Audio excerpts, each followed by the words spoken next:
Hello, welcome to Madhya Pradesh ज्ञान दोस्तों। और आज हम देखेंगे मध्य प्रदेश की भौगोलिक संरचना, है ना। पिछले लेक्चर में हमने देखा मध्य प्रदेश का जो पुनर्गठन है, वर्तमान स्थिति तक सब चीज़ें देखी हैं।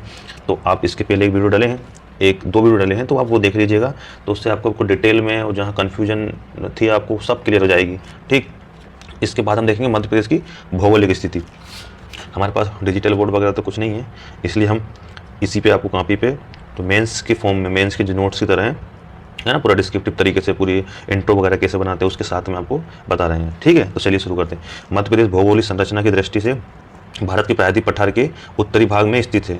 मध्य प्रदेश के अधिकांश भाग में उच्च भूमि पाई जाती है जिसकी औसत ऊंचाई 300 मीटर है। अब आपसे कभी ऑब्जेक्टिव में से क्वेश्चन बन जाए तो आप ध्यान रखना, ये वहाँ बहुत इंपॉर्टेंट होते हैं।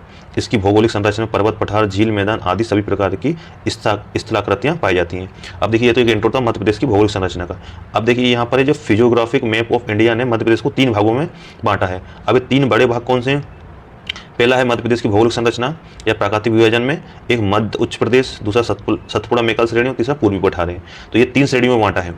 अब जो मध्य उच्च प्रदेश है इसको 5 भागों में बांटा है। पहला है मध्य भारत का पठार, दूसरा बुंदेलखंड का पठार, तीसरा मालवा का पठार, चौथा रीवा पन्ना का पठार और 5वां नर्मदा सोन घाटी है। इन सबका मध्य प्रदेश के कुल क्षेत्रफल का कितना भाग है ये सब लिखा है। मध्य भारत का पठार 10.68, बुंदेलखंड का पठार 7.7, मालवा का पठार सबसे बड़ा है 28.62%, रीवा पन्ना का पठार है 10.36, नर्मदा सोन घाटी 26%। तो सबसे बड़ा जो पठार है मध्य प्रदेश में वो मालवा का पठार है, उसके पास नर्मदा सोन घाटी है। इसी तरह से सतपुड़ा मेकल श्रेणी है, उसका 11% भाग है और पूर्वी पठार जो है वो 7% है। अब देखिए, एक मैप के थ्रू हम देखेंगे इसको, है ना। ये बढ़िया से व्यवस्थित सा मैप है हमारा। और अब देखिए ये मैप है। अब यहाँ पर आप देखेंगे कि जो मध्य भारत का पठार है वो यहाँ स्थित है, मालवा का पठार वो यहाँ स्थित है। मालवा का पठार का जो एरिया है वो 88,222 है ना, 88,322। और ये कुल मध्य प्रदेश का कितना है? 28.62% है। नर्मदा सोन घाटी, ये देखिए, ये रही नर्मदा सोन घाटी, सबसे निचला भाग मध्य प्रदेश का, 26% भाग है ये, है ना। ये यहाँ पर आप देखेंगे ये बुंदेलखंड का पठार है, ये रीवा पन्ना का पठार है, नीचे आप देखेंगे ये बघेलखंड का पठार है। ठीक है, और ये सतपुड़ा मेकल श्रेणी है। तो ये आपका कुछ मैप था कि कौन सा पठार कहाँ पर है, कहाँ स्थित है, तो इसको आप ध्यान में रखिएगा, है ना। और उसके बाद हम आगे देखेंगे एक एक का विस्तार। तो सबसे पहले हम देखेंगे मध्य उच्च प्रदेश, है ना। तो मध्य उच्च प्रदेश का विस्तार उत्तर से यमुना नदी के मैदानी क्षेत्र, पश्चिम से अरावली पर्वत श्रेणी तथा दक्षिण में नर्मदा सोन घाटियों नदियों की घाटियों तक है। ज्यामितीय दृष्टि से यह त्रिभुजाकार है। इसका विस्तार मध्य प्रदेश के 2/3 क्षेत्र में हुआ है। तो मध्य जो उत्तर प्रदेश है ना, तो वो 5 भाग उसके अंदर आते हैं। तो जाहिर सी बात है कि 66% भाग मध्य उच्च प्रदेश का ही होगा। और इसका विस्तार कहाँ से कहाँ तक है हमने आपको बता ही दिया है। अब इसके अंदर सबसे पहले हम कौन सा देखेंगे? इसके अंदर देखेंगे हम सबसे पहले मालवा का पठार। तो मालवा के पठार में हम देखेंगे, देखिए मालवा का पठार 28.62% है कुल क्षेत्रफल का, ये हमने आपको बता दिया है। मालवा का पठार मध्य प्रदेश का सबसे बड़ा पठार है। ये पठार मध्य प्रदेश के मध्य पश्चिमी भाग में स्थित है। इसकी ऊंचाई 500 मीटर है। ये ऊंचाई जब बात करते हैं औसत ऊंचाई की बात करते हैं, ठीक है। और इसका जो, जैसे ये मध्य प्रदेश है ना, ये मध्य प्रदेश का मैप है। हम थोड़ा सा जल्दबाजी में बना लेते हैं। देखिए ये मध्य प्रदेश का मैप है, जल्दबाजी में ठीक बन गया। तो ये जो एरिया है ना, ये जो पश्चिम का एरिया है ना, ये कहाँ में आता? ये आएगा मालवा के पठार में। तो आप ध्यान रखना, मालवा के पठार तक इतना इतना एरिया लगता है ना।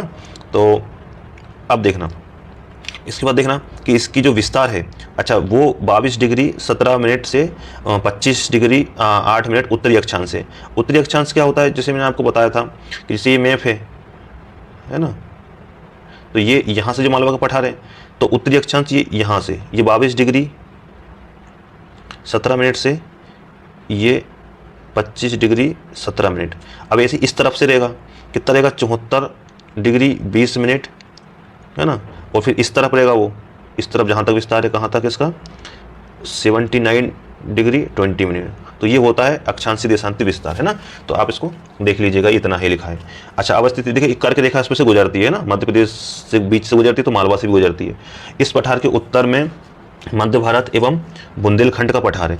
अब देखिए, अब हम बार बार आपको मैप बना के क्यों दिखाते हैं, है ना, तो क्योंकि मैप से जो मैपिंग होती है वो सबसे बढ़िया होती है ना। अब देखिए, इसके जो उत्तर में है, ये उत्तर साइड है, तो ये मालवा का पठार है, तो इसके उत्तर में क्या है? इसके उत्तर में मध्य भारत है, पूर्व में क्या है? बुंदेलखंड है ना, पश्चिम में गुजरात है, दक्षिण में क्या है? महाराष्ट्र है। तो हम यही बता रहे हैं आपको कि उत्तर में तो क्या है? मध्य भारत है। ये देखिए, उत्तर में क्या है? मध्य भारत है ना। और बुंदेलखंड भी थोड़ा उत्तर और पूर्वी में आ जाता है दोनों में। दक्षिण में क्या है, दक्षिण में महाराष्ट्र भी है और नर्मदा सोन घाटी, मध्य प्रदेश के भाग देख रहे हैं, नर्मदा सोन घाटी है, पूर्व में बघेलखंड का पठार है ना। तो जो मैंने आपको बुंदेलखंड पूर्व में होता है ना, बिल्कुल एग्जैक्ट की बात कोई नहीं करता है ना, उत्तर पूर्व में लगभग आता है वो, और जो बघेलखंड है वो पूर्व में आ जाता है पूरा, पश्चिम में गुजरात व राजस्थान से घिरा है, उत्तर में हमारा मध्य भारत है और दक्षिण में नर्मदा सोन घाटी है। अब ये चीज़ें आपको डिटेल में पढ़ने की जरूरत इसलिए है क्योंकि ऑब्जेक्टिव जब बनेगा डिस्क्रिप्टिव वाला, जैसे यूपीएससी के फॉर्म में बनता है तो आजकल पीएससी भी उसी तरह से पूछता है, तो वहाँ आपको रटा रटा चीज़ काम नहीं आएगी, आपको आएगा आपका नॉलेज, आपके कॉन्सेप्ट काम आएंगे कि आपने कितना बेहतर चीज़ से उसको समझा है, कितने बेहतर तरीके से समझा है। अगर आप रट लेंगे तो आपको समझ में नहीं आएगा कि कहाँ कौन उत्तर में है, कौन दक्षिण में क्या है। आपने मैप बनाया, मैप बना के हमने सब चीज़ें देखी, तो उससे आपको सब कुछ क्लियर हो जाएगा, है ना। एक बार मैं फिर बता देता हूँ आपको, ये हमने मैप बनाया है ना मध्य प्रदेश का, ठीक है। ये मालवा का पठार है, मालवा के पठार में देखिए दक्षिण में क्या है, नर्मदा सोन घाटी है ना, ये घाटी नर्मदा सोन घाटी है। और उत्तर में क्या है, उत्तर में मध्य भारत है, मध्य भारत का पठार। पश्चिम में क्या है, गुजरात है। उत्तर में और पश्चिम और उत्तर में राजस्थान में आ जाता है। और देखिए बुंदेलखंड ये यहाँ है, तो ये उत्तर पूर्व में बुंदेलखंड है, बघेलखंड इधर है तो बघेलखंड इधर आ जाएगा, है ना। दक्षिण में क्या है, नर्मदा घाटी और महाराष्ट्र आ जाएगा। आगे बढ़ते हैं, इसका निर्माण कैसे हुआ मालवा के पठार का, तो इसका निर्माण जो बेसाल्ट तथा ज्वालामुखी उद्गार से निकलने वाली लावा से हुआ है। अब जो ज्वालामुखी से जो लावा निकलता था वो जम गया, जमने के बाद क्या है, ये जो मालवा का पठार निर्मित हुआ है। इसकी सबसे ऊंची चोटी सिगार है ना, और इस सिगार, जाना पाव और ये धजारी, ये तीनों कहाँ है, इंदौर में है। और सिगार की चोटी ऊंचाई कितनी है, 881 मीटर। तो आप ध्यान रखना, सबसे ऊंची चोटी है मालवा की सिगार, फिर जाना पाओ, फिर धजारी है इंदौर में। अच्छा, इसकी जो ढाल है वो कैसी है, उत्तर की ओर है, मतलब कुछ इस तरीके से है। जो ये मालवा का जो पठार है इसके ढलान क्या है, इस तरफ है, ठीक, उत्तर की तरफ। अच्छा, इसका विस्तार कहाँ कहाँ है, देखिए इसके विस्तार में कुछ ज़्यादा जिले हमको दिखेंगे, है ना। तो इसमें से थोड़ी सी क्या है कि एक संक्रमण क्षेत्र भी आ जाता है, जैसे कि इंदौर, उज्जैन, राजगढ़, मंदसौर, धार, गुना, भोपाल, ये तो प्योर मालवा के पठार में। सीहोर, अब जो थोड़ा विदिशा, रायसेन, रतलाम, झाबुआ, अलीराजपुर, आगर मालवा, अभी थोड़ा सागर में क्या आपको बुंदेलखंड क्षेत्र में देखने को मिल जाता है ना। तो इसका ध्यान रखना कि सागर एरिया है वो बुंदेलखंड क्षेत्र में चले जाता है हमारा, लेकिन जो संक्रमण क्षेत्र है कुछ कुछ इस तरफ का भाग है जो पश्चिमी का, वो थोड़ा सा मालवा तरफ आ जाता है, बाकी बुंदेलखंड का हिस्सा है। तो बाकी देवास, शाजापुर तो सब हमारे मालवा के भाग है। तो ये मालवा की जानकारी हम देख रहे थे। अब देखिए इसकी हम जलवायु देखेंगे मालवा की। तो देखिए ठंड में साधारण ठंड रहती है और गर्मी में साधारण गर्मी। तो इसमें कोई भी ऐसा नहीं है कि गर्मी में बहुत गर्मी पड़ रही है, बरसात में बहुत बरसात हो रही, नहीं, नॉर्मली रहता है यहाँ पर सब कुछ। और इसकी जो मानसूनी जलवायु आपको जहाँ भी देखने को मिलेगी तो वह यही देखना कि ठंड में ठंड, साधारण ठंड और गर्मी में साधारण गर्मी। अब फाइयान ने जो मालवा की जलवायु को विश्व की सर्वश्रेष्ठ जलवायु कहा था, ये आपको पता होना चाहिए, है ना। ये फाइयान ने कहा था कि मालवा की जलवायु है ना सबसे बेस्ट जलवायु, फोक्टो की किताब में लिखा था उसने। वर्षा यहाँ की कितनी है, 75 से 125 सेंटीमीटर है एवरेज। और यहाँ पर जो मिट्टी है, जो गहरी काली मिट्टी मिलती है ना। जो मालवा के पठार में देखिए गहरी काली नर्मदा घाटी में भी ज़्यादा मिलती है, लेकिन जो मालवा के पठार में है ना वहाँ भी आपको मिल जाएगी गहरी काली, और नॉर्मल काली भी रहती है यहाँ पर, है ना। गहरी काली तो नर्मदा घाटी में ज़्यादा रहती है, हमको यहाँ पर नॉर्मल काली और गहरी काली दोनों मिल जाती है। तो आप ध्यान रखना कि मालवा में आपको काली मिट्टी का क्षेत्र है। फसल देखना है यहाँ की सोयाबीन सबसे मुख्य फसल है, सोयाबीन और गेहूँ, है ना। उज्जैन में सबसे ज़्यादा सोयाबीन होता है अगर मालवा में कहीं बात की जाए तो। कपास खंडवा, खरगोन जो 2 सुनहरे जिले कहा जाता है ना। और केला बुरहानपुर तरफ, गन्ना नरसिंहगढ़ तरफ गन्ना और अरहर की दाल, चना दाल सागर तरफ चना ज़्यादा होता है। मालवा के पठार को गेहूं का भंडार कहा जाता है। देखिए गेहूं का भंडार है, गेहूं के डलिया कहा जाता है ना। इस पे क्या होता है, वन है जो 8.7% भाग पर वन है, सागौन, तेंदुपत्ता, साल आदि के वृक्ष आपको मिल जाएंगे। खनिज में देखिए खनिजों की निम्नता है। देखिए क्योंकि मध्य प्रदेश के जो पूर्वी क्षेत्र है आपको खनिज वहाँ देखने को ज़्यादा मिलेंगे, है ना। ये सेहडल हुआ, उमरिया हुआ, बालाघाट हुआ, छिंदवाड़ा हुआ, है ना, और डिंडोरी हुआ। इस क्षेत्र में जो छत्तीसगढ़ और मध्य प्रदेश का जो पूर्वी क्षेत्र है यहाँ पर आपको खनिज ज़्यादा देखने को मिलेंगे, लेकिन जो उद्योग है वो आपको सबसे ज़्यादा पश्चिम क्षेत्र में देखने को मिलेंगे। तो ये आप ध्यान रखना कि जो औद्योगिक क्षेत्र में खनिज में क्या है, खनिज की निम्नता है। मंदसौर में स्लेट, झाबुआ में रॉक फास्फेट और धार में बलुआ पत्थर वगैरह का थोड़ा बहुत क्षेत्र मिलता है, बाकी इससे ज़्यादा नहीं है ना। अब नदियाँ देखना है यहाँ पर। चंबल जो नदी है आप जानते हैं कि इंदौर के जानापाव से निकलती है, ठीक है, और यमुना में जाके मिल जाती है इटावा में। काली सिंध, छिपरा नदी पे ही उज्जैन में कुंभ में लगता है। पार्वती, बेतवा पे राजघाट बांध है, माता टीला बांध है। इसको ना मध्य प्रदेश की प्रदूषण के आधार पर गंगा कहा जाता है। माही नदी देखिए कर्क रेखा को 2 बार काटने वाली नदी है। बरनी, सोनार, नेवास, इंदौनी, ये नदियां हैं जो मालवा की नदियां हैं। औद्योगिक क्षेत्र में देखिए पीतमपुर जो धार में है, मंडीदीप है ना रायसेन में है, पीलखेड़ी, गंज बासोदा, मक्सी, नागदा और मेघनगर ये क्या है औद्योगिक क्षेत्र है ना। और इंदौर का साबर रोड भी इसके अंदर औद्योगिक क्षेत्र में आ जाता है। औद्योगिक धंधों में क्या भेल है, देखिए भोपाल में जो है Bharat heavy electric private limited जो भेल है ना, महारत्न कंपनी में। नोट छापने का कारखाना देवास में है ना। ऑटोमोबाइल का जो पीतमपुर धार में है। तेल शोधक कारखाना आगोद बीना में है, ओमान की मदद से लगा था ये। और कृत्रिम रेशा बनाने का जो कारखाना है वो भी नागदा में। तो मालवा के उद्योग धंधे ये रहे। संस्कृति क्या है मालवा की, देखिए यहाँ पर माच, यहाँ का मध्य प्रदेश का ही ओवरऑल जो मतलब लोक नाट्य है, और ये उज्जैन से इसका जन्म हुआ था, तो ये हमारे मालवा में आ जाता है। मटकी, रजवाड़ी, पतंग, ये सब डांस यहाँ का होता है। भील जनजाति यहाँ पर पश्चिमी क्षेत्र में आपको देखने को मिलेगी। भगोरिया जो उत्सव यहाँ पर अभी चल रहा है वर्तमान में, होली के समय पे ही सबसे ज़्यादा होता है। कल्चर से संपन्न है हमारा मालवा। उज्जैन में सिंहस्थ कुंभ का आयोजन होता है, बहुत सारे मेले मालवा में आयोजित होते हैं। और भील जनजाति का जो क्षेत्र है वो सबसे ज़्यादा है, आपको सबसे ज़्यादा भील हैं वो अलीराजपुर, धार, झाबुआ देखने को मिलेंगे। तो संस्कृति तो संपन्न है। दर्शन स्थल कौन कौन से यहाँ? सांची का स्तूप है रायसेन में, उदयगिरी की गुफाएं विदिशा में, भीमबेटका जो यूनेस्को विश्व धरोहर 2003 में शामिल हुआ था वो भीमबेटका रायसेन में है। बाघ की गुफाएं धार में है। अच्छा, इसकी समस्या क्या क्या है? वर्षा की कमी कारण भूमिगत जल व नदियों पर निर्भरता है, और खनिज संसाधन में समृद्ध नहीं है। तो खनिज मैंने आपको बताया क्यों समृद्ध नहीं, क्योंकि पूरी भाग में खनिज है और यहाँ पर एक पानी की कमी रहती है। मतलब इतनी तो नहीं है लेकिन फिर भी ये भूमिगत जल स्तर कम है यहाँ पर नदियों का। तो ये हमने काय का देखा, मालवा का पठार का देखा। अगला हम देखेंगे मध्य भारत का जो पठार हम देख रहे हैं ना, ठीक है। अब हमने एक मालवा देख लिया और दूसरा देखिए हम ये यहाँ पर विभाजन देखिए। हमने देखा मध्य उच्च प्रदेश के भाग देख रहे हैं, मध्य उच्च प्रदेश में हमारा पहला कंप्लीट हो गया मालवा। दूसरा चालू करेंगे हम मध्य भारत का पठार, ठीक। तो मध्य भारत के पठार में अब देखिए इंट्रो देखिए। मध्य भारत का पठार जो मध्य प्रदेश के उत्तर पश्चिमी में फैला हुआ है, जो उत्तर प्रदेश के व राजस्थान से घिरा हुआ है ना। हमने आपको बताया ग्वालियर का जो क्षेत्र है, ग्वालियर चंबल का क्षेत्र, वो मध्य भारत का पठार कहलाता है। इस पठार को चंबल का उपाध्य प्रदेश भी कहते हैं, देखिए है ना। तो ये ऐसी जो टैग लाइन है ना, ये चंबल का उपाध्य प्रदेश किसे कहा जाता है, किस पठार को, ये लाइनें आप ध्यान रखना। ऐसे क्वेश्चन बहुत बनते हैं, पीएससी आजकल ऐसे क्वेश्चन बना भी रहा है। जलवायु से रिलेटेड क्वेश्चन वो डिस्क्रिप्टिव फॉर्म में पूछता है, सीधे सीधे नहीं पूछता है। अब इसके अवस्थित देखिए, मध्य भारत का पठार मध्य प्रदेश के उत्तरी पश्चिम में स्थित है। इसके पूर्व में बुंदेलखंड। अब देखिए, अब थोड़ा सा हम इसको मैप बना के देख लेते हैं, आपको अच्छे समझ में आ जाएगा। हमने बनाया ये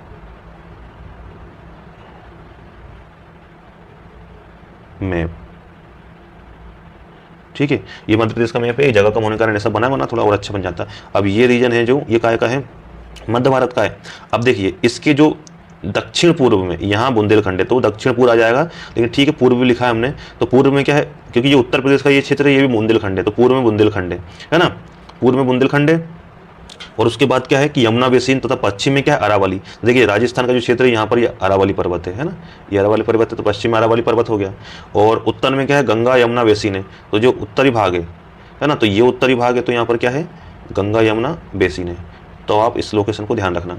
इसका कुल क्षेत्रफल कितना, 32,896 स्क्वायर किलोमीटर है, जो मध्य प्रदेश के कुल क्षेत्रफल का 10.68% है। ये जो परसेंटेज और एरिया है आप ध्यान रखना है, आपके ऑब्जेक्टिव है ये, ठीक है, ये चीज़ें। अच्छा, निर्माण देखिए इसका बिंद सेल समूह के अपर्दन तथा नदियों के निक्षेपों से इसका निर्माण हुआ है ना। और इसकी जो ढाल है, इसकी ढाल उत्तर में उत्तर पूर्व की ओर है, ठीक। इसका विस्तार भिंड, मुरैना, श्योपुर, जितना भी चंबल का क्षेत्र है, शिवपुरी, मंदसौर, ग्वालियर, गुना, नीमच तक है। जलवायु क्या है इसकी, महाद्वीपीय जलवायु है ना, अर्थात गर्मियों में अधिक गर्म तथा सर्दियों में अधिक सर्दी। वर्षा इसमें निम्न वर्षा क्षेत्र है, 75 सेंटीमीटर औसत वर्षा होती है ना। सबसे कम वर्षा वाला क्षेत्र भिंड है, एवरेज वर्षा 55 वर्ष है, और 55 सेंटीमीटर सॉरी, है ना। अब मिट्टी यहाँ पर मुख्य रूप से जलोढ़ व कछारी मिट्टी पाई जाती है। और जो फसल है जो मुख्य रूप से सरसों सबसे ज़्यादा है, इसको सरसों की हांडी भी कहते हैं मध्य भारत को, है ना, चंबल क्षेत्र को। और गन्ना, गेहूँ, अफीम जो है मंदसौर, नीमच में होता है। तो जो आप देखिए जो मंदसौर और नीमच है ना, वो मालवा में नहीं, वो मध्य भारत में काउंट किए जाते हैं। अब देखना वन कौन कौन से यहाँ पर उष्ण कटिबंधीय शुष्क वन, जो कटीले वन है ना, तो ये पाया जाता है। अब देखिए MPPSC 2023 में ये आया हुआ क्वेश्चन है कि कटीले वन कौन से वन MP में नहीं पाए जाते हैं। तो बहुत सारे बच्चों ने लगा दिया था कटीले वन नहीं पाए जाते हैं, बल्कि मध्य प्रदेश में कटीले वन पाए जाते हैं, है ना। तो ये बहुत इंपॉर्टेंट क्वेश्चन है, MPPSC 2023 में आया हुआ क्वेश्चन है। तो देखिए ऐसी छोटी छोटी चीज़ें आप सोचेंगे यहाँ पर तो कटीले वन कहाँ ही होंगे, राजस्थान में पाए जाते होंगे, मरुस्थल में पाए जाते होंगे, नहीं, पर मध्य प्रदेश में कटीले वन हैं कुछ मध्य भारत के भाग में। और देखिए ये क्वेश्चन PSC 2023 ने प्रीलिम्स में पूछा था।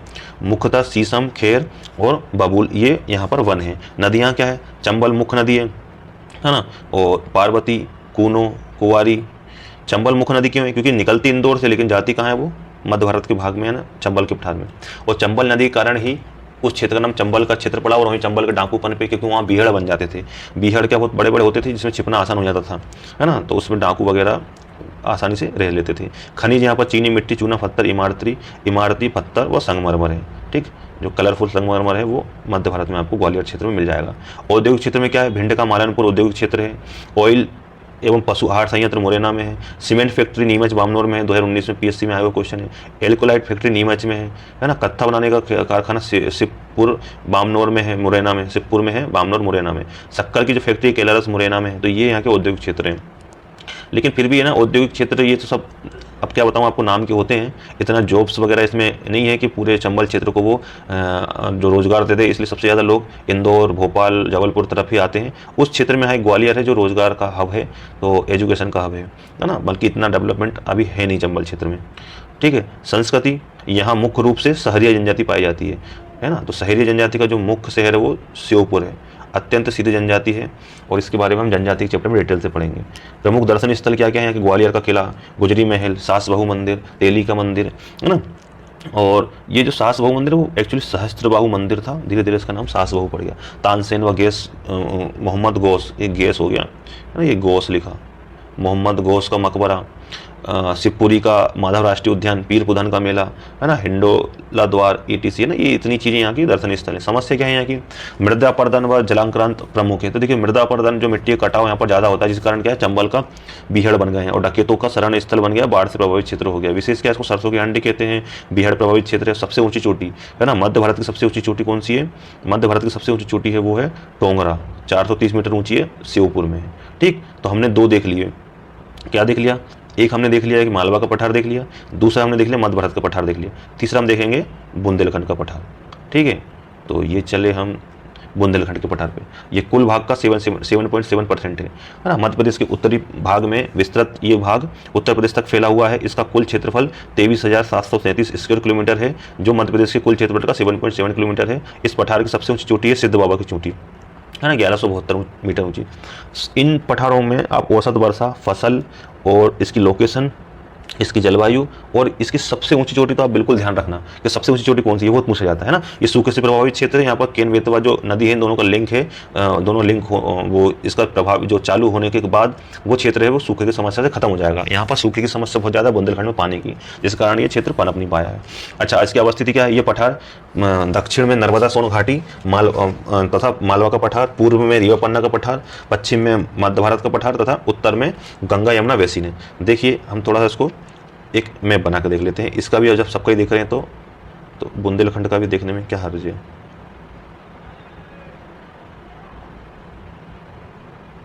थोड़ा मैप ठीक नहीं बना है, ये ऊपर से आएगा, है ना।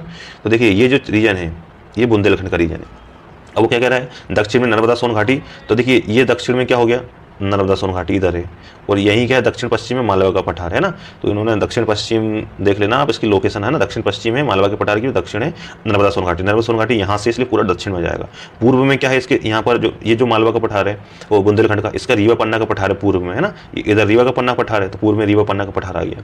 और उत्तर में क्या है, इधर उत्तर में गंगा यमुना बेसिन है, तो नर्मदा गंगा और यमुना का जो बेसिन क्षेत्र है वो इसके उत्तर में है। तो ये लोकेशन हो गई।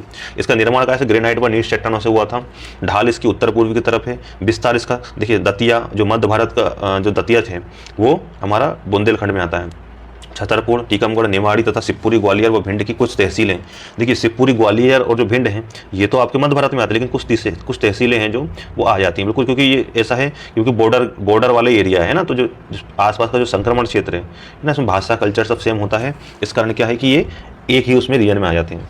अब उसके बाद देखना इसकी जो स्थिति है वो 24 डिग्री 6 मिनट से लेकर 26 डिग्री 22 मिनट उत्तरी अक्षांश तथा इसका जो पूर्वी देशांतर जो विस्तार है 77 डिग्री 51 मिनट से 80 डिग्री 20 मिनट तक है। ठीक है, इसकी जलवायु महाद्वीपीय जलवायु है, मानसूनी जलवायु है ना। तो और वर्षा इसकी 75 से 100 सेंटीमीटर होती है बुंदेलखंड की, है ना। वर्षा इसमें कम होती है। और मध्य प्रदेश का जो मध्य भारत का जो पठार है उसमें भी वर्षा कम होती है, और यहाँ बुंदेलखंड में तो है ही समस्या। मिट्टी यहाँ पर मिश्रित है, लाल भी मिल जाएगी आपको, काली भी मिल जाएगी। अच्छा, कृषि यहाँ पर तेंदुपत्ता, महुआ, खेर, वनोपज तथा कृषि उपज में ज्वार, गेहूँ, तिल, अलसी वगैरह यहाँ पर देखने को मिलेगा। नदियों में बेतवा नदी है, केन है, धसान है। ठीक, एक उर्मिल नदी भी है ना, जिसपे जल विहारी का मेला लगता है। MPPC 2019 ने क्वेश्चन पूछा था। खनिज में क्या है, मुख्य रूप से रॉक फॉस्फेट है जो, है ना। अब हीरा यहाँ पर मिलता है पन्ना क्षेत्र में, और जो छतरपुर का अंगोरा है, रामखेरिया है ना, मझगवा है, यहाँ पर क्या होता है, सॉरी मझगवा नहीं, मझगवा तो मैंगनीज का है ना। और तो यहाँ पर जो मुख्य रूप से जो रॉक फास्फेट वगैरह, हीरा वगैरह है, ये मिलता है ना बुंदेलखंड क्षेत्र में। और जो वन है यहाँ पर उष्णकटिबंधीय पर्णपाती वन है। उद्योग धंधे यहाँ पर क्या, बीड़ी उद्योग सागर में है ना। तो बुंदेलखंड मैंने आपको बताया था कि हमने इसको मालवा के पठार में देखा था, लेकिन ये बुंदेलखंड में, प्योर बुंदेलखंड में आता है। लेकिन जो कुछ पश्चिमी हिस्सा वो थोड़ा बहुत टच करता है मालवा तरफ, लेकिन है वो आप बुंदेलखंड में इसको मानना है। प्रतापपुर औद्योगिक टीकमगढ़ में है। पर्यटन में क्या है, खजुराहो है। देखिए विश्व धरोहर स्थल है ये यूनेस्को का, मध्य प्रदेश की पहली यूनेस्को साइट है। 1986 में खजुराहो को यूनेस्को ने है ना विश्व धरोहर स्थल में शामिल किया था। तो यहाँ पर लगभग विदेशी जो हैं, बहुत ज़्यादा विदेशी आते हैं। और ओरछा है, ओरछा जो निवाड़ी में है, वो भी बहुत ही आकर्षण का केंद्र है। राम राजा मंदिर वहाँ पर बहुत ही प्रसिद्ध है। ठीक है, तो बुंदेला वंश के जो यहाँ पर शासन था बुंदेलखंड क्षेत्र में। अब देखिए बुंदेलखंड क्षेत्र का हमने देख लिया है ना। अब इसका पर्यटन, उद्योग धंधे सब देख लिए। इसकी समस्या मैंने क्या बताया आपको, सूखा प्रभावित है। अब हमने कितने देख लिए, अब हमने देख लिया, देखिए 3 देख लिए। मालवा का पठार देख लिया, मधुबन का पठार देख लिया, बुंदेलखंड का पठार देख लिया। अब हमको देखना है रीवा पन्ना का पठार। ठीक, उसके बाद फिर नर्मदा सोन घाटी। तो फिर अब हम देखेंगे, ये बुंदेलखंड का पठार हो गया। अब हम देखेंगे रीवा पन्ना का पठार। तो इसे बिंद का पठारी क्षेत्र भी कहते हैं। देखिए ये जो शब्द हैं आप इसे ध्यान रखने से क्वेश्चन बनते हैं। तो बिंद का पठारी क्षेत्र भी कहते हैं क्योंकि ये बिंद सेल पाई जाती है, यहाँ पर जो है बिंद सेल पाई जाती है। इसकी अवस्थिति क्या है, ये मध्य प्रदेश के उत्तर पूर्व में स्थित है ना। इसके पूर्व में बुंदेलखंड, बघेलखंड, दक्षिण में क्या है, नर्मदा सोन घाटी, पश्चिम में बुंदेलखंड का पठार, और उत्तर में क्या है, गंगा यमुना बेसिन है। देखिए इसका भी हम एक मैप बना के देखते हैं। तो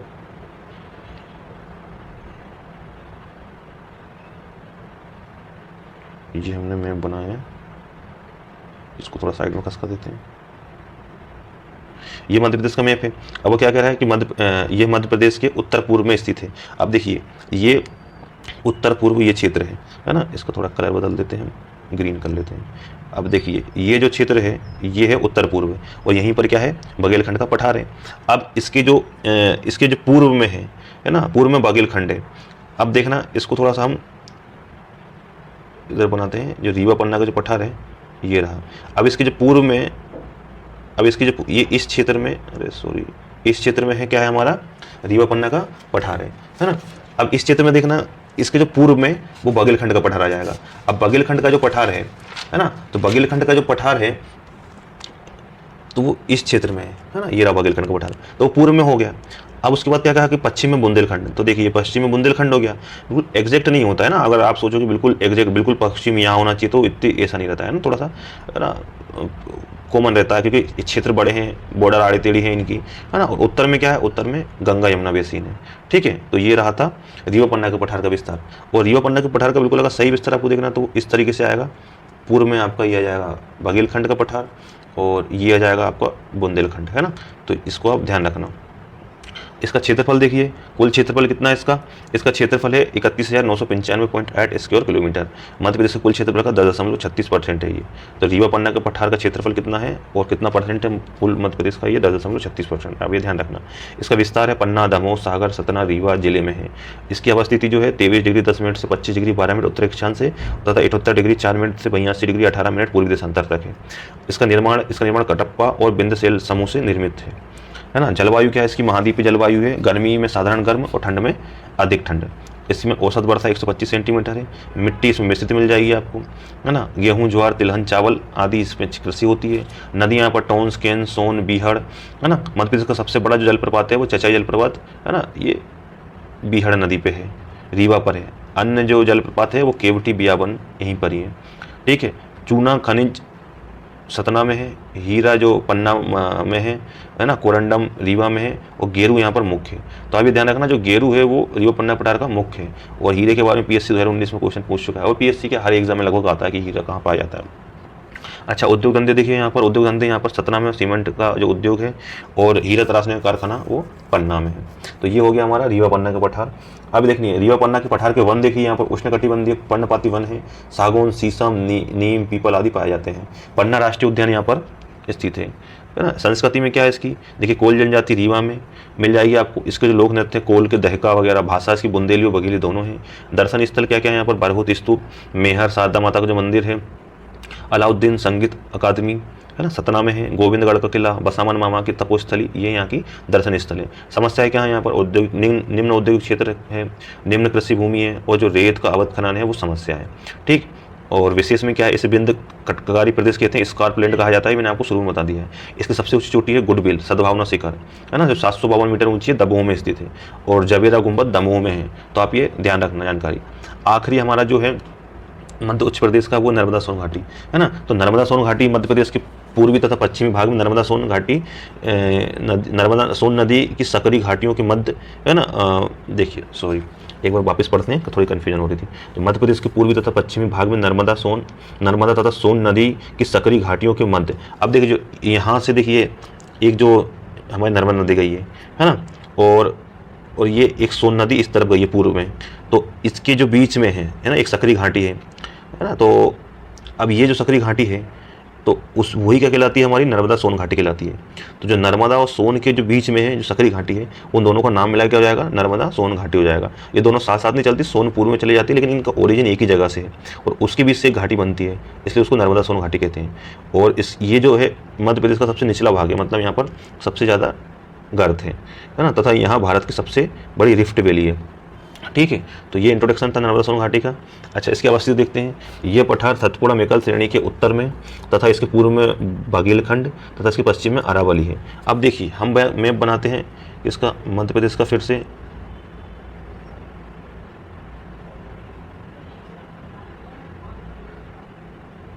मध्य प्रदेश का मैप है। अब हम देखेंगे कि क्या है कि सतपुड़ा पर्वत जो है इसकी जो क्या उत्तर में है। तो देखिए ये नर्मदा सोन घाटी है ना, ये सतपुड़ा, अब ये रहा सतपुड़ा पर्वत, सतपुड़ा मेकल श्रेणी। तो ये सतपुड़ा के उत्तर में हो गई है ना, ये उत्तर होता है नॉर्थ, तो ये नॉर्थ में हो गई सतपुड़ा के। और इसके बाद जो मालवा के पठार के दक्षिण में, ये मालवा का पठार है, तो ये मालवा के पठार के दक्षिण में हो गई है ना। पूर्व में बागेलखंड है। अब देखिए इसके जो पूर्व में ये बागेलखंड का क्षेत्र हो गया, तो ये पूर्व में बागेलखंड हो गया है ना। और पश्चिम में अरावली पर्वत है। देखिए यहाँ पर अरावली पर्वत रेंज ये रही, तो इसके पश्चिम में क्या होगा, अरावली पर्वत है। तो ये आप जो है ये जो मैप के थ्रू आप पढ़ेंगे ना, तो आपको सारी चीज़ें डाउट क्लियर हो जाएगा आपका, है ना। अच्छा, कुल क्षेत्रफल कितना था, 86,000 किलोमीटर है, जो एमपी का 26% है। जो दूसरा सबसे बड़ा भाग है, पहला कौन सा है, मालवा का पठार, है ना। कितना है, 88,222 88,222 वर्ग किलोमीटर है, जो कि 28.62% है पूरे मध्य प्रदेश का। इसका निर्माण कैसे हुआ था, दक्कन ट्रेप सेल से निर्मित पूर्व में जो धारवाड़ व बिंद जो चट्टानों से इसका निर्माण हुआ था। इसका विस्तार जबलपुर, नरसिंहपुर, हरदा, होशंगाबाद, झाबुआ, धार, बड़वानी, सीहोर, देवास, खंडवा, खरगोन, अलीराजपुर तक है। अब देखिए है ना, जो देवास है, ये सीहोर वगैरह है, ये मालवा के क्षेत्र में आ जाते हैं। तो मैं क्या कह रहा हूँ, एक संक्रमण ट्रांजिस्ट एरिया होता है। जैसे ट्रांजिस्ट एरिया क्या, तो जैसे ये जो बीच का एरिया होता है, जैसे मान लो ये बीच का है ना। अब ये नर्मदा सोन घाटी है, ये मालवा है, तो जो बीच का अगर कोई देवास है, तो कुछ हिस्सा नर्मदा सोन घाटी में भी आ रहा होगा और वो मालवा में भी आता है। तो आप ध्यान रखना है ना, बिल्कुल एक्यूरेट नहीं होता है कुछ जिले। अब इसके जो विस्तार है, 22 डिग्री 30 मिनट से 23 डिग्री 45 मिनट उत्तरी अक्षांश से, तथा 74 डिग्री से 81 डिग्री 30 मिनट तक पूर्वी देशांतर है ना। इसकी जलवायु क्या है, इसकी जलवायु मानसूनी है। वर्षा इसमें 75 से 125 सेंटीमीटर औसत होती है। मिट्टी इसकी गहरी काली मृदा है। हमने मालवा में देखा था वो छिछली काली और नॉर्मल काली थी, है ना। वहाँ लिखा थोड़ा सा गलत गया था, वहाँ गहरी काली नहीं थी, छिछली काली और नॉर्मल काली, साधारण काली थी। लेकिन जो नर्मदा सोन घाटी में वो गहरी काली मिलेगी आपको, है ना। उसके बाद कृषि यहाँ पर क्या है, कपास, सोयाबीन, मूंगफली, गेहूँ कृषि है। और नदियाँ नर्मदा, सोन, तवा, जोहिला, हिरणी, सेद, शक्कर, हथनी और दूधी यहाँ पर नदियाँ निकलती हैं। और वन यहाँ पर उष्णकटिबंधीय पर्णपाती वन है, साल, सागौन, तेंदुपत्ता, बांस आदि के वन है। नर्मदा सोन घाटी की अगली चीज़ देखेंगे हम, उद्योग धंधे। खनिज में चूना पत्थर, संगमरमर पर कोयला और टंगस्टन, है ना। आगर गांव जो है होशंगाबाद का, वहाँ पर आपको टंगस्टन मिल जाएगा। उद्योग धंधों में क्या है, सीमेंट उद्योग है यहाँ पर, चीनी उद्योग है, गन गैरेज फैक्ट्री जबलपुर में है, और डेयरी फार्म बाबई होशंगाबाद में है। संस्कृति में क्या है, आपको भील जनजाति, कोरकू जनजाति मिल जाएगा। तो नर्मदा घाटी के आसपास भील तो पश्चिमी क्षेत्र में मिलेंगे आपको, अलीराजपुर, झाबुआ में, लेकिन कोरकू जनजाति भी आपको यहाँ पर देखने को मिल जाएगी। गोंड वगैरह भी यहाँ पर देखने को मिल जाएंगे आपको, है ना। गोंड जनजाति भी प्रमुखता से देखने को मिल जाएगी नर्मदा घाटी के आसपास। नर्मदा घाटी के जो गोंडों का जो मेन क्षेत्र है, वो नर्मदा के उत्तर और दक्षिण में यहीं पर आपको देखने को मिल जाएगी। ठीक है, तो ये आप ध्यान रखना। अब जो संस्कृति है जो भील और कोरको जनजाति की है। अब यहाँ पर्यटन देखिए, पर्यटन में क्या है, नब्दा टोली खरगोन, महेश्वर खरगोन, है ना। और जो तिगवा जो मंदिर है जो जबलपुर में है, और ये जो मंदिर है ये गुप्तकालीन मंदिर है। ओमकारेश्वर खंडवा में ज्योतिर्लिंग। और यहाँ पर समस्या क्या, खनिज तत्वों की कमी है पश्चिमी क्षेत्र में, है ना। जो पश्चिमी क्षेत्र वही मालवा का क्षेत्र आ जाता है, तो वहाँ पर खनिज क्षेत्र की कमी है।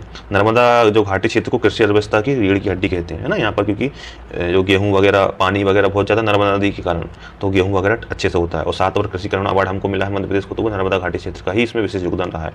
यह मध्य प्रदेश का सबसे निचला प्राकृतिक क्षेत्र है अगर आपसे पूछा जाए, क्योंकि ये रिफ्ट वैली जो गर्त है सबसे ज़्यादा, है ना। तो आपसे पूछा जाए सबसे गहरा क्षेत्र जो है वो नर्मदा सोन घाटी है मध्य प्रदेश का। ठीक, अगला देखेंगे हमने।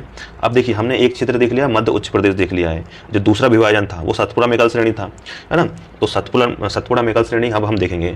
अब देखिए जो सतपुड़ा मेकल श्रेणी है वो 3 भागों में बटा हुआ है ना। तो ये 3 भागों में बटा हुआ है। तो कौन सा, इसके जो पश्चिम में है वो राजपीपला की पहाड़ी है ना, पश्चिम। इसके जो मध्य में है वो महादेव पर्वत है, और जो उसके पूर्व में है वो क्या है, वो है हमारा मैकाल श्रेणी। तो ये 3 भागों में बटा हुआ है। अब हम इस पूरे का अलग अलग ना पढ़ते हुए ये तीनों पर्वत में पढ़ेंगे हम, तीनों अलग अलग, है ना, एक साथ।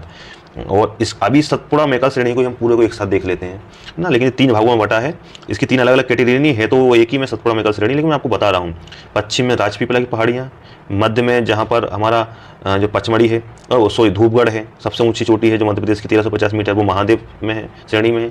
और जो मैकाल श्रेणी है यहाँ की सबसे चोटी अमरकंटक है। तो ये 3 भागों में डिवाइडेड है ना। अब हम देखते हैं मध्य प्रदेश का सबसे दक्षिण में स्थित ये क्षेत्र महाराष्ट्र और छत्तीसगढ़ से लगा हुआ है। अच्छा, इसकी अवस्थिति देख लीजिए। मध्य प्रदेश के दक्षिण में पूर्व में अमरकंटक से लेकर पश्चिम में बड़वानी तक है। इसके उत्तर में नर्मदा सोन घाटी, दक्षिण में दक्कन ट्रैप, और तथा पूर्व में क्या है, बागेलखंड का पठार है ना। ठीक है। और जो इसका जो विस्तार है 21 डिग्री 30 मिनट से 23 डिग्री उत्तरी अक्षांश से, तथा 74 डिग्री 30 मिनट से 81 डिग्री पूर्वी देशांतर है ना। और जो क्षेत्रफल है इसका 34,000 स्क्वायर किलोमीटर है, जो एमपी का 11% है। तो यह ध्यान रखना। विस्तार क्या है इसका, विस्तार इसका जो बालाघाट, सिवनी, छिंदवाड़ा, मंडला, डिंडोरी, बैतूल, हरदा, होशंगाबाद, खंडवा, खरगोन, जो ये जिले हैं इतने, ये जिले यहाँ इसके, है ना, बड़वानी, बुरहानपुर, तो ये इतने जिले में इसका विस्तार है। अब देखिए इसका जो विस्तार है एक हम मैप के ऊपर देख लेते हैं। ये हमने बनाया मध्य प्रदेश का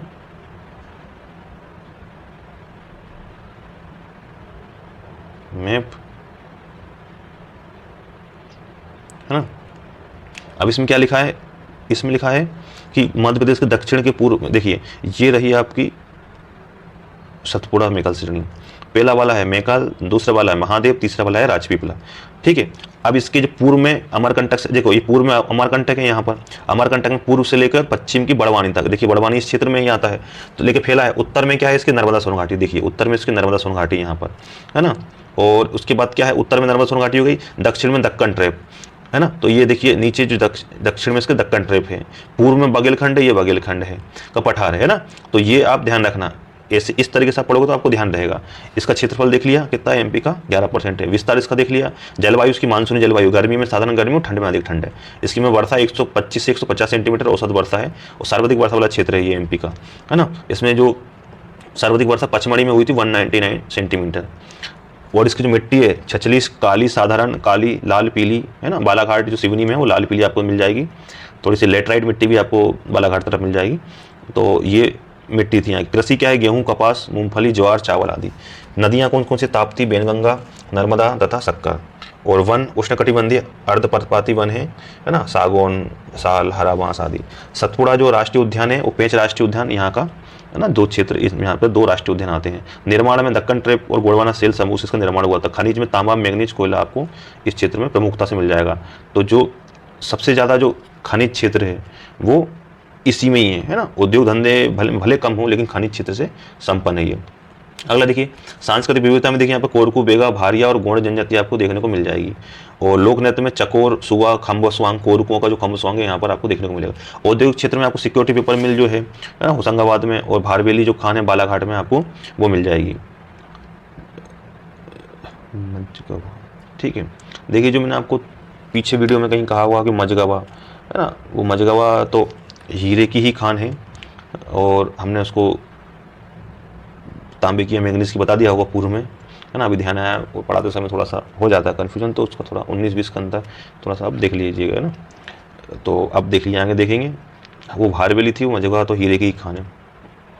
देखिए खनिज में क्या है, खनिज में हम देखेंगे कि तांबा और मैंगनीज कोयला यहाँ पर प्रमुखता से पाया जाता है। जो पूर्वी क्षेत्र है शहडोल वगैरह उमरिया का, यहाँ पर कोयला बहुत है ना। बालाघाट में जो मलाजखंड में तांबा बहुत है, और मैंगनीज की भारवेली खान जो एशिया की सबसे गहरी खान है वो बालाघाट में ही है। तो ये खनिज संपन्न क्षेत्र है।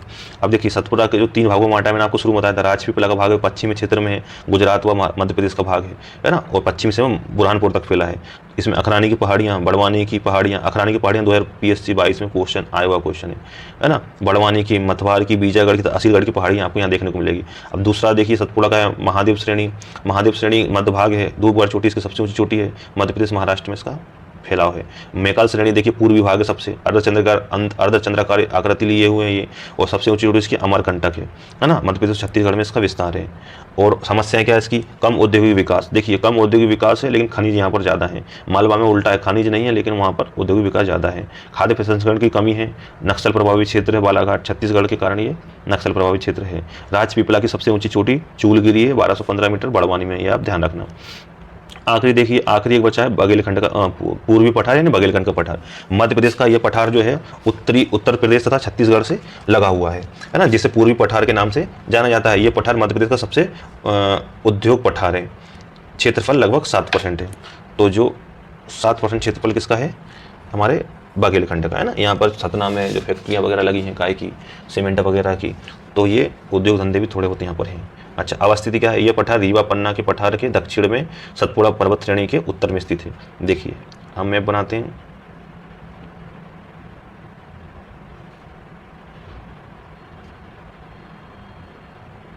ये मैप बनाया, अब क्या कह रहा है, ये पठार, अब बघेलखंड का जो पठार है ना, बघेलखंड का पठार कहाँ है, बघेलखंड का पठार तो ये रहा बघेलखंड का पठार। अब ये किसके, रीवा जो पन्ना का पठार है ना, उसके दक्षिण में है। तो मैं चला गया, चलो ठीक है, आप देख लेना, रीवा पन्ना के पठार के दक्षिण में। तो रीवा जो पन्ना का पठार है तो वो ये यहाँ था रीवा पन्ना का पठार, उसके नीचे क्या है बघेलखंड है, तो उसके दक्षिण में आ गया। और सतपुड़ा मेकल क्षेत्र के उत्तर में है, और यहाँ पर मेकल सतपुड़ा मेकल क्षेत्र रहता है, ये उसके उत्तर में आ गया। ठीक है, विस्तार क्या है इसका, शहडोल, उमरिया, अनूपपुर, सिंगरौली, सीधी आदि जिलों में इसका विस्तार है। निर्माण इसका आद्य महाकल्प, जो इस पठार का जो निर्माण है मुख्य रूप से आद्य महाकल्प यानी जो गोंडवाना सेल समूह से हुआ था। और जो गोंडवाना सेल समूह, यहाँ पर कोयला बहुत पाया जाता है ना। तो हमारा बघेलखंड में भी कोयला आपको देखने को मिल जाएगा। जो शहडोल उमरिया का जो क्षेत्र है, यहाँ पर आपको कोयला देखने को मिल जाएगा। जलवायु में क्या है कि कर्क रेखा से गुजरता है, जिस कारण यहाँ पर तापमान अधिक रहता है, जलवायु मानसूनी पाई जाती है। औसत वर्षा यहाँ पर 125 सेंटीमीटर। मृदा यहाँ पर कौन सी है, लाल पीली मिट्टी है। कृषि यहाँ पर चावल, तिलहन, दाल वगैरह की आपको देखने को मिल जाएगी। नदियों में क्या है, सोन, नर्मदा, जोहिला, बनास, गोपति नदियाँ आपको देखने को मिल जाएंगी। खनिज में मुख्य रूप से कोयला है यहाँ पर, है ना। ठीक है, शहडोल में चूने का पत्थर है, सोना है सीधी में, प्राकृतिक गैस भी है शहडोल में। अच्छा, वन यहाँ पर कौन से, उष्ण अर्धपर्णपाती जो कटिबंधीय जो वन है, साल, सागौन, तेंदुपत्ता आदि वन है यहाँ पर। संजय गांधी बांधवगढ़ जीवाश्म कान्हा-किसली राष्ट्रीय उद्यान है ना, तो यहाँ पर संजय गांधी बांधवगढ़ जीवाश्म राष्ट्रीय उद्यान, कान्हा-किसली राष्ट्रीय उद्यान यहाँ पर संपन्न क्षेत्र ये राष्ट्रीय उद्यानों से, है ना। और यहाँ पर आप देखिए संस्कृति जनजाति में कोल, बेगा, गोंड जनजाति, बघेली भाषा बोली जाती है। यहाँ पर गोंड, बेगा आपको जनजाति कोल मिल जाएगी, बघेली भाषा बोली जाती है। औद्योगिक क्षेत्र यहाँ पर कौन कौन से हैं, कागज मिल है अमलाई में, लाख कारखाना उमरिया में, सिंगरौली ऊर्जा राजधानी यहाँ की। दर्शनीय स्थल क्या क्या यहाँ पर, कपिल धारा, दुग्धारा, अमरकंटक, है ना। बांधवगढ़ राष्ट्रीय उद्यान यहाँ के दर्शनीय स्थल है। समस्याएं क्या क्या है यहाँ की, समस्या यहाँ की ये क्षेत्र औद्योगिक दृष्टिकोण से कम संपन्न है, और कृषि की स्थिति, है ना, मालवा से कमजोर है यहाँ पर। ठीक है, तो ये था हमारा मध्य प्रदेश के जो भौतिक विभाजन जो हमने देखा, है ना। तो इतनी हमने स्लाइड देखी इसकी। आई होप आपको ये चीज़ें समझ में आई होंगी, और जो भौतिक संरचना है, जो भौतिक विभाजन है, वो हमने आपको समझाया। और बिल्कुल फॉर्मेट वाइज किसे आपको मेंस के लिए प्रिपेयर करना है, और प्रीलिम्स के लिए तो इम्पोर्टेंट है ही, साथ में ही मेंस के लिए भी इम्पोर्टेंट था। वीडियो पसंद आया तो वीडियो को कर देना यार लाइक, चैनल को subscribe. Thank you for watching.